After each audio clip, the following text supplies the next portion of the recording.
Hello, I'm Sergio, and I'm gonna talk a bit about change. So, what is change? Change is transforming into something else.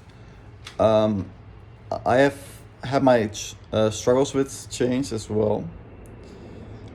For my personal experience, I think it's very difficult to change because you're so set in your old ways.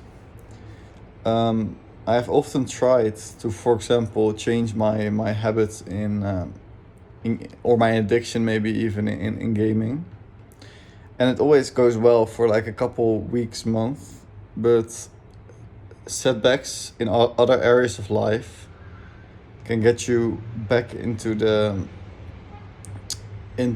normal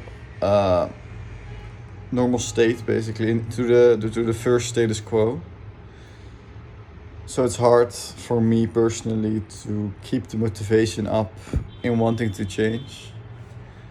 This could be because the why isn't as strong sometimes. Because even though a why seems strong, it doesn't have to be necessarily. Especially if you're like sad or a bit depressed, then the why, even on paper, it could be very strong. It loses its meaning to you. So for change, you need a certain constant, at least a personal change, personal growth. If it's hard for you to change, I feel like you need a constant reminder of how it was, and don't like say, oh, it wasn't that bad, because you know it was bad and you do want to change at the moment. You just need to remind yourself that it was not as good as you're now, even though you're struggling with it right now. I see myself in the future being someone who tries to change the status quo, and then not like everything, of course. Like some parts of the status quo are good because that's why they're in the status quo. But there are always some parts people are reluctant to change because they're the status quo, and not necessarily because they are good or improving their well-being or anything like that. That's why I might want to go into politics and see whether I can make a difference in certain aspects of life.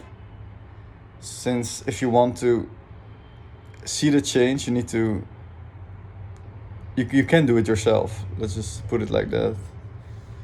So I feel like change itself is very, very important, to keep on changing and not to be static. An interesting point mentioned in class is the refreezing.